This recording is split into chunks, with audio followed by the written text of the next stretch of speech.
The 3-year-old killed Saturday night at the JTB Apartments on AC Skinner Parkway has been identified by her family as Kae'Lynn Marie Matthews. The youngest victim in a Saturday shooting that killed 3 people on Jacksonville's south side. This is that precious 3-year-old girl who, along with 2 others, died at the JTB Apartments during what police say may have been a private sale of a dog. Now, authorities say the rest of the victims are in their 20s. As of now, they're in the early stages of the investigation. If you know anything about this shooting, you're encouraged to call the sheriff's office or Crime Stoppers.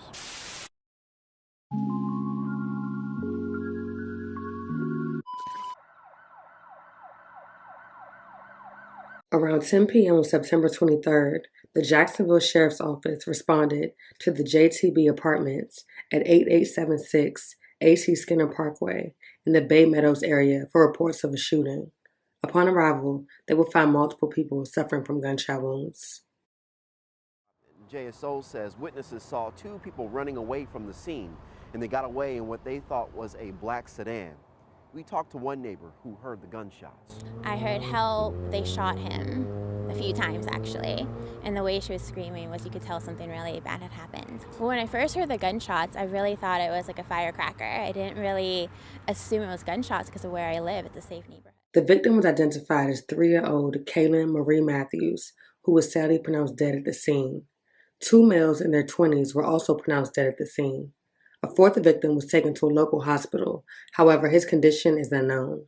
A look into the case revealed that Kae'Lynn was visiting someone at the apartment complex with a family member and did not reside there.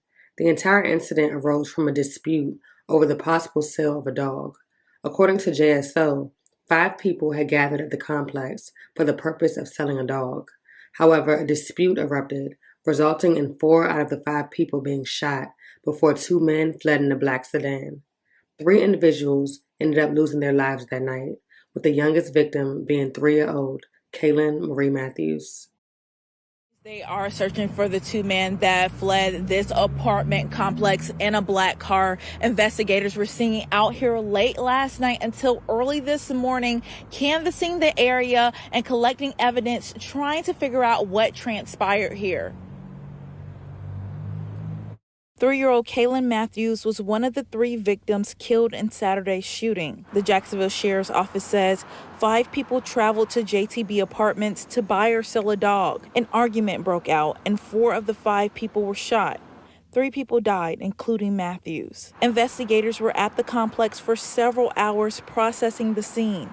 After the scene was cleared, you could see bullet holes in the walls and blood on the ground in the breezeway of the building. News4Jax spoke with retired JSO Director Tom Hackney on the process of investigating an incident like this. In a case like this is a whodunit. You have to kind of piece this back together with multiple victims. Each one of those victims and the level of forensic examination that goes with the crime scene, it's just extensive. He says it takes time to process. You want to make sure that in these cases, knowledge is power. The more information that you have about your victims or about the potential suspects that you have, the better off you are. Viewers are also reacting to the shooting. Buddy S. says, horrible situation, hoping the shooter is caught soon and the death penalty is sought in their case. May the victims rest in peace. Another viewer says, this is sad, but it was not the north side, east side, or west side. It just shows crime is everywhere. Prayers for all families. Kae'Lynn's grandmother described her as a loving 3-year-old who always shared hugs with her family members. She loved going to school and spending time with her friends. Her favorite game was hide and seek, and she had an immense love for her family, always offering hugs whenever she saw them. Family members were too grief-stricken and shattered to speak to news sources, and the community was left in shock over the tragic shooting incident. One neighbor reported hearing at least 30 gunshots, and bullet holes were visible on the side of an apartment building at the scene. Another resident emphasized that such incidents were unusual for the neighborhood. However, a Facebook post alluding to the fact that there was more to the story would leave everyone wondering what really happened that night. The post states the following: "They know who killed that baby, and they know who killed the other folks too. You don't just go to meet up with someone in an alley with a group of strangers to make a dog exchange.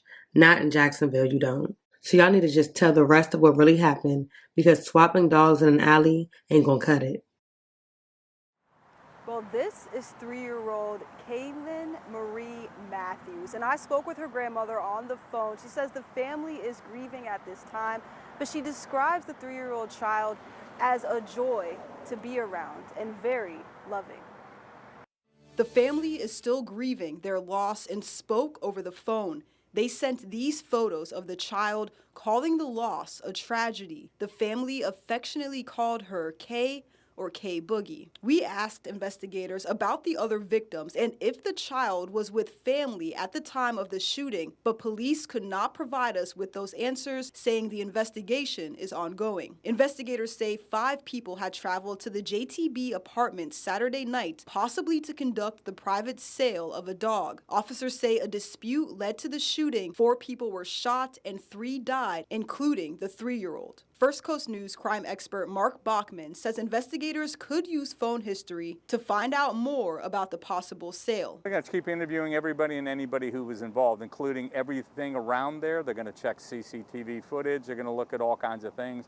They may even go to the point of checking phone activity. JSO has 7 designated safe transaction locations around the city for people looking to safely meet a buyer or seller. Bachman says there are also steps you can take, like doing a name search before a meeting. Take somebody with you when you go to the transaction.